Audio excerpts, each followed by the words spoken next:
حضور نبی کریم صلی اللہ علیہ وآلہ وسلم نے حضرت ابوبکر صدیق رضی اللہ عنہ سے ان کی بیٹی کا رشتہ مانگا۔ حضرت ابوبکر نے جواب دیا، آپ میرے بھائی ہے، عائشہ آپ کی بھتیجی ہے، چاچا بھتیجی کا نکاح نہیں ہو سکتا۔ حضور صلی اللہ علیہ وآلہ وسلم نے حضرت ابوبکر کو جواب دیا، عائشہ تو میری۔ السلام علیکم ورحمۃ اللہ وبرکاتہ۔ حضرت عائشہ رضی اللہ عنہ کا لقب صدیقہ، حمیرہ اور کنیت ام المؤمنین ہے۔ حضور صلی اللہ علیہ وآلہ وسلم نے بنت صدیق سے بھی خطاب فرمایا ہے۔ والدہ کا نام ام رومان بنت عامر رضی اللہ عنہ ہے۔ جاہلیت میں ان کے خاوند عبداللہ بن حارث ازدی کے فوت ہونے کے بعد سیدنا ابوبکر صدیق رضی اللہ عنہ نے ان کے ساتھ شادی کی۔ ام رومان رضی اللہ عنہ مکہ میں اسلام لائی اور ابتدائی مسلمان خواتین میں ان کا شمار ہوتا ہے۔ انہوں نے نبی کریم صلی اللہ علیہ وآلہ وسلم کی بیعت کی اور آپ صلی اللہ علیہ وآلہ وسلم اور ابوبکر رضی اللہ عنہ کے اہل و عیال سمیت مدینہ منورہ کی طرف ہجرت کی۔ سیدہ ام رومان رضی اللہ عنہ کا نسب باپ کی طرف سے 7ویں پشت پر اور والدہ کی طرف سے 11ویں یا 12ویں پشت پر نبی کریم صلی اللہ علیہ وآلہ وسلم کے نسب کے ساتھ مل جاتا ہے۔ 18 ہجری کے بعد فوت ہوئیں۔ سیدہ عائشہ رضی اللہ عنہ کے حقیقی بھائی عبداللہ بن ام رومان ہے اور عبداللہ اور بہن اسما ہے۔ سیدہ عائشہ مکہ مکرمہ میں بعثت نبوی کے تقریباً 4 یا 5 سال بعد پیدا ہوئیں۔ آپ رضی اللہ عنہ کو ام المؤمنین کے خطاب سے یاد کیا جاتا ہے۔ رسول اللہ صلی اللہ علیہ وآلہ وسلم کے بعد عہد خلفائے راشدین میں آپ رضی اللہ عنہ کی شخصیت بہت نمایاں نظر آتی ہے۔ آپ رضی اللہ عنہ کی وفات کے بعد 47 سال حیات رہیں اور یہ تمام دور ہیں جس میں ابتدائی مسلم فتوحات ہوئیں، مختلف مملکت اسلامیہ میں داخل ہوئے۔ علم الحدیث میں ابو ہریرہ رضی اللہ عنہ کی روایات کے بعد سب سے زیادہ روایات احادیث کا ذخیرہ آپ رضی اللہ عنہ سے ہی روایت کیا گیا ہے۔ آپ رضی اللہ عنہ کا انتقال مدینہ منورہ میں سن 678 عیسوی میں ہوا۔ حضرت عائشہ کا بچپن میں ہی ہر انداز سعادت اور بلندی سے ہمکنار تھا۔ حضرت عائشہ بھی لڑکپن میں کھیل کود کی بہت شوقین تھی۔ محلے کی لڑکیاں ان کے پاس جمع رہتی اور وہ اکثر ان کے ساتھ کھیلا کرتی، لیکن اس لڑکپن اور کھیل کود میں بھی رسول اللہ صلی اللہ علیہ وآلہ وسلم کا ادب ہر وقت ملحوظ خاطر رہتا۔ اکثر ایسا ہوتا کہ حضرت عائشہ رضی اللہ عنہ کھیلتی ہوتی، ارد گرد سہیلیوں کا ہجوم ہوتا کہ اتفاقاً رسول اللہ صلی اللہ علیہ وآلہ وسلم پہنچ جاتے۔ وہ جلدی سے گڑیا کو چھپا لیتی۔ سہیلیاں آپ صلی اللہ علیہ وسلم کو دیکھ کر ادھر ادھر چھپ جاتی، لیکن چونکہ آپ بچوں سے خاص محبت رکھتے تھے اور ان کے کھیل کود کو برا نہیں سمجھتے تھے، اس لیے لڑکیوں کو پھر بلا کر حضرت عائشہ کے ساتھ کھیلنے کو کہتے تھے۔ تمام کھیلوں میں ان کو 2 کھیل سب سے زیادہ مرغوب تھے، گڑیا کھیلنا اور جھولا جھولنا۔ ایک مرتبہ حضرت عائشہ گڑیا کھیل رہی تھی کہ رسول اللہ صلی اللہ علیہ وآلہ وسلم پہنچ گئے۔ گڑیوں میں گھوڑا بھی تھا جس کے دائیں بائیں 2 پر لگے ہوئے تھے۔ آپ نے بار بار پوچھا، عائشہ یہ کیا ہے؟ جواب دیا کہ گھوڑا ہے۔ آپ نے فرمایا گھوڑوں کے تو پر نہیں ہوتے، اور انہوں نے حاضر جوابی کا مظاہرہ کرتے ہوئے کہا، کیوں نہیں؟ حضرت سلیمان علیہ السلام کے گھوڑوں کے پر تو تھے۔ آپ اس حاضر جوابی پر مسکرا دیے۔ حضرت عائشہ رضی اللہ عنہ لڑکپن کی ایک ایک بات یاد رکھتی تھی۔ ہجرت نبوی صلی اللہ علیہ وآلہ وسلم کے تمام واقعات ان سے بڑھ کر کسی صحابی کو یاد نہیں۔ رسول اللہ صلی اللہ علیہ وسلم کی سب سے پہلی بیوی حضرت خدیجہ بنت خویلد رضی اللہ عنہا ہیں۔ آپ صلی اللہ علیہ وآلہ وسلم کی عمر مبارک اس وقت 25 برس تھی اور حضرت خدیجہ رضی اللہ عنہا 40 برس کی تھیں۔ اس کے بعد وہ 25 برس تک آپ صلی اللہ علیہ وآلہ وسلم کے پاس رہیں۔ رمضان 10 نبوت میں ہجرت سے 3 سال پہلے انہوں نے وفات پائی۔ اس وقت آپ صلی اللہ علیہ وآلہ وسلم کی عمر 50 سال تھی اور حضرت خدیجہ رضی اللہ عنہا کی عمر 65 برس کی تھی۔ حضرت خدیجہ ہر مشکل وقت میں اپنے شوہر حضرت محمد صلی اللہ علیہ وآلہ وسلم کے ساتھ کھڑی رہیں۔ جب آپ رضی اللہ عنہا دنیا سے رخصت ہو گئیں تو حضرت محمد صلی اللہ علیہ وآلہ وسلم کو بہت غم ہوا۔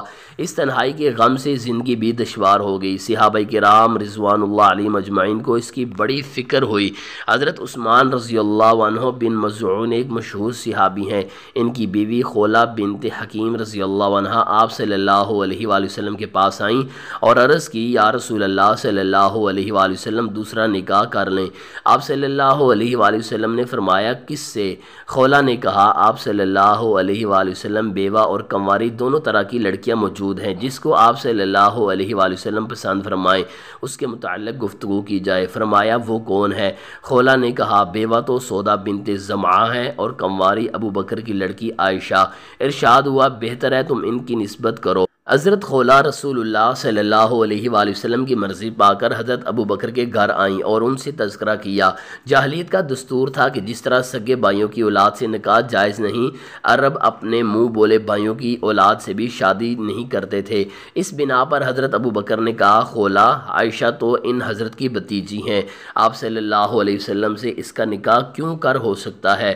حضرت خولا نے آ کر حضرت صلی اللہ علیہ وآلہ وسلم سے استفسار کیا۔ آپ صلی اللہ علیہ وآلہ وسلم نے فرمایا ابو بکر میرے دینی بھائی ہیں اور اس قسم کے بھائیوں کی اولاد سے نکاح جائز ہے۔ حضرت ابو بکر کو جب یہ معلوم ہوا تو انہوں نے قبول کر لیا، لیکن اس سے پہلے حضرت عائشہ جبیر بن مطعم کے بیٹے سے منسوب ہو چکی تھی، اس لیے ان سے بھی پوچھنا ضروری تھا۔ حضرت ابو بکر نے جبیر سے جا کر پوچھا کہ تم نے عائشہ کی نسبت اپنے بیٹے سے کی تھی، اب کیا کہتے ہو؟ جبیر نے اپنی بیوی سے پوچھا۔ جبیر کا خاندان ابھی اسلام سے آشنا نہیں ہوا تھا۔ اس کی بیوی نے کہا اگر یہ لڑکی ہمارے گھر آ گئی تو ہمارا بچہ بد دین ہو جائے گا، ہم کو یہ بات منظور نہیں۔ حضرت عائشہ چھوٹی عمر کی بچی تھی، کبھی کبھی بچپن کے تقاضے سے ماں کی مرضی کے خلاف بات کر بیٹھتی تھیں تو ماں سزا دیتی تھیں۔ حضرت صلی اللہ علیہ وآلہ وسلم اس حال میں دیکھتے تو رنج ہوتا، اس بنا پر حضرت ام رومان سے تاکید فرما دی تھی کہ ذرا میری خاطر سے ان کو ستانا نہیں ہے۔ ایک بار آپ صلی اللہ علیہ وآلہ وسلم حضرت ابو بکر کے گھر تشریف لائے تو دیکھا کہ حضرت عائشہ دروازے کی چوکھٹ کے ساتھ لگ کر رو رہی ہیں۔ آپ صلی اللہ علیہ وآلہ وسلم نے حضرت ام رومان سے کہا کہ تم نے میری بات کا لحاظ نہیں کیا۔ انہوں نے عرض کیا یا رسول اللہ صلی اللہ علیہ وآلہ وسلم یہ باپ سے میری بات جا کر لگاتی ہے۔ آپ صلی اللہ علیہ وآلہ وسلم نے فرمایا جو کچھ بھی کرے لیکن اس کو ستاؤ نہیں۔ مستدرک حاکم۔ حدیثوں میں آیا کہ نکاح سے پہلے حضرت صلی اللہ علیہ وآلہ وسلم نے خواب میں دیکھا کہ ایک فرشتہ ریشم کے کپڑے میں لپیٹ کر آپ صلی اللہ علیہ وآلہ وسلم کے سامنے کوئی چیز پیش کر رہا ہے۔ پوچھا کیا ہے؟ جواب دیا کہ آپ صلی اللہ علیہ وآلہ وسلم کی بیوی ہے۔ آپ صلی اللہ علیہ وآلہ وسلم نے کھول کر دیکھا تو حضرت عائشہ تھی۔ صحیح بخاری۔ حضرت عائشہ کا جب نکاح ہوا تو اس وقت 6 برس کی تھی۔ بعض بے احتیاط لوگوں نے اس خیال سے کہ کم عمر کی یہ شادیاں حضرت کے لیے موضوع نہیں، اس بات کی کوشش کی کہ وہ ثابت کریں کہ اس وقت حضرت عائشہ کی عمر 6 برس کے بجائے 16 برس کی تھی، لیکن یہ کوشش تمام تر بے سود اور ان کے دعویٰ بالکل بے دلیل ہے۔ حدیث و تاریخ کے پورے دفتر میں ایک حرف بھی ان کی تائید میں موجود نہیں۔ حضرت صلی اللہ علیہ وآلہ وسلم کا حضرت عائشہ کو اپنی زوجیت میں قبول کرنا اس بات کی سری دلیل ہے کہ لڑکپن ہی سے ان میں نشو و نما، ذکاوت، جودت ذہنی اور نقطہ رسی کے آثار نمایاں تھے۔ حضرت عطیہ حضرت عائشہ رضی اللہ عنہ کے نکاح کا واقعہ سادگی سے بیان کرتی ہیں کہ حضرت عائشہ لڑکیوں کے ساتھ کھیل رہی تھیں، ان کی انا آئی اور ان کو لے گئی۔ حضرت ابو بکر نے آ کر نکاح پڑھا دیا، جبکہ حضرت عائشہ کہتی ہیں کہ جب میرا نکاح ہوا تو مجھ کو خبر تک نہ ہوئی کہ میرا نکاح ہو گیا۔ جب میری والدہ نے باہر نکلنے سے روک ٹوک شروع کی تب میں سمجھی کہ میرا نکاح ہو گیا۔ اس کے بعد میری والدہ نے مجھے سمجھا بھی دیا۔ طبقات ابن سعد کی 2 روایتوں سے معلوم ہوتا ہے کہ رسول اللہ نے حق مہر میں حضرت عائشہ کو ایک مکان دیا تھا جس کی قیمت 50 درہم تھی، یعنی 10 روپے، لیکن درایتاً یہ صحیح نہیں ہے۔ 10 روپے تو بد حیثیت سے بد حیثیت اور چھوٹے سے چھوٹے مکان کی قیمت بھی نہیں ہو سکتی۔ ابن اسحاق کی روایت ہے کہ 400 درہم حق مہر مقرر ہوا تھا، لیکن ابن سعد کی ایک دوسری روایت ہے جو خود حضرت عائشہ سے مروی ہے کہ ان کا حق مہر 12 اوقیہ اور ایک نش تھا۔ طبقات ابن سعد یعنی 500 درہم جس کے تقریباً 100 روپے ہوئے۔ صحیح مسلم میں حضرت عائشہ سے مروی ہے کہ ازواج مطہرات کا حق مہر 500 درہم ہوتا تھا۔ صحیح مسلم۔ مسند ابن حنبل میں بھی خود انہی سے روایت ہے کہ ان کا حق مہر 500 درہم تھا۔ مسند عائشہ۔ آپ رضی اللہ عنہ کا نکاح سن ہجرت سے 2 سال پہلے ہوا تھا۔ نکاح کے بعد تقریباً 3 سال تک میکے ہی میں رہیں، 2 سال 3 مہینے مکے میں اور 7 مہینے ہجرت کے بعد مدینہ میں۔ مسلمانوں نے اپنے وطن سے 2 بار ہجرتیں کی ہیں، پہلے ملک حبش اور اس کے بعد مدینہ میں۔ حضرت عائشہ بیان کرتی ہیں کہ حضرت ابو بکر نے بھی حبش کی طرف ہجرت کرنی چاہی تھی اور برق الغماد تک جو مکہ سے 5 روز کے مسافت پر ایک منزل ہے پہنچ چکے تھے کہ اتفاق سے ابن دغنہ نامی ایک شخص کہیں سے آ رہا تھا۔ اس نے یہ دیکھ کر کہ ابو بکر بھی اب وطن چھوڑ رہے ہیں، قریش کی بدقسمتی پر اس کو افسوس ہوا اور نہایت اصرار سے اپنی پناہ میں ان کو واپس مکہ لایا۔ حضرت عائشہ رضی اللہ تعالیٰ عنہ کی رخصتی۔ حضرت عائشہ رضی اللہ عنہ اپنے عزیزوں کے ساتھ بنو حارث بن حضرت کے محلہ میں اتریں اور 7-8 مہینے تک یہیں اپنی ماں کے ساتھ رہیں۔ اکثر مہاجرین کو مدینہ کی آب و ہوا ناموافق آئی، متعدد اشخاص بیمار پڑ گئے، حضرت ابوبکر سخت بخار میں مبتلا ہو گئے۔ کم سن بیٹی اس وقت اپنے بزرگ باغ کی تیمارداری میں مصروف تھی۔ حضرت عائشہ فرماتی ہیں کہ میں والد ماجد کی خدمت میں حاضر ہو کر خیریت پوچھتی، وہ یہی شعر پڑھتے، ہر آدمی پر اپنے اہل و عیال ہی میں ڈاکہ پڑ رہا ہے اور موت اس کی چپل کے تسمے سے بھی اس سے قریب ہے۔ حضرت عائشہ نے آ کر ان حضرت سے کیفیت عرض کی، آپ نے دعا فرمائی، اس کے بعد وہ خود بیمار پڑیں اور اب باپ کی غم خاری کا موقع آیا۔ حضرت ابوبکر بیٹی کے پاس جاتے اور پیار سے منہ پر منہ رکھ دیتے۔ یہ اس شدت کی علامت علالت تھی کہ حضرت عائشہ کے سر کے تمام بال گر گئے۔ صحیح بخاری۔ صحت ہوئی تو حضرت ابوبکر نے آ کر عرض کی، یا رسول اللہ، اب آپ اپنی بیوی کو اپنے گھر کیوں نہیں بلوا لیتے؟ آپ نے فرمایا ہے کہ اس وقت میرے پاس حق مہر ادا کرنے کے لیے روپے نہیں ہیں، گزارش کی کہ میری دولت قبول ہو۔ چنانچہ رسول اللہ نے 12 اوقیہ اور ایک نش یعنی 100 روپے حضرت ابوبکر سے قرضہ لے کر حضرت عائشہ کے پاس بھجوا دیے۔ طبقات النساء۔ اس واقعے سے لوگوں کو عبرت حاصل کر لینی چاہیے۔ مدینہ گویا حضرت عائشہ کا سسرال تھا۔ انصار کی عورتیں دلہن کو لینے حضرت ابوبکر کے گھر آئیں۔ حضرت ام رومان نے بیٹی کو آواز دی، وہ اس وقت سہیلیوں کے ساتھ جھولا جھول رہی تھی۔ آواز سنتے ہی ماں کے پاس ہانپتی کانپتی دوڑتی آئیں۔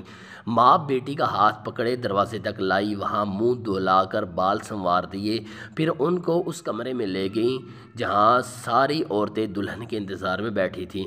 دلہن جب اندر داخل ہوئیں تو مہمانوں نے کہا، تمہارا آنا بخیر و بابرکت اور نیک اور فال نیک ہو کہہ کر استقبال کیا۔ دلہن کو سنوارا۔ تھوڑی دیر کے بعد خود حضرت بھی تشریف لے آئے۔ اس وقت آپ کی ضیافت کے لیے دودھ کے ایک پیالے کے سوا کچھ نہ تھا۔ حضرت اسماء بنت یزید حضرت عائشہ کی ایک سہیلی بیان کرتی ہے کہ میں اس وقت موجود تھی۔ حضرت نے پیالے سے تھوڑا سا دودھ پی کر حضرت عائشہ کی طرف بڑھایا، وہ شرمانے لگی۔ میں نے کہا، رسول اللہ کا تحفہ واپس نہ کرو۔ انہوں نے شرماتے ہوئے لے لیا اور ذرا سا پی کر رکھ دیا۔ آپ نے فرمایا کہ اپنی سہیلیوں کو دے دو۔ ہم نے عرض کی، یا رسول اللہ، اس وقت ہم کو چاہت نہیں۔ فرمایا، جھوٹ نہ بولو، آدمی کا ایک ایک جھوٹ لکھا جاتا ہے۔ مسند احمد بن حنبل۔ حضرت عائشہ کی رخصتی صحیح روایتوں کی بنا پر دن کے وقت 1 شوال ہجری میں ہوئی۔ ناظرین، ویڈیو اچھی لگی ہو تو پلیز لائک کیجیے۔ مزید ایسی ویڈیوز دیکھنے کے لیے ہمارے YouTube چینل کو سبسکرائب کیجیے۔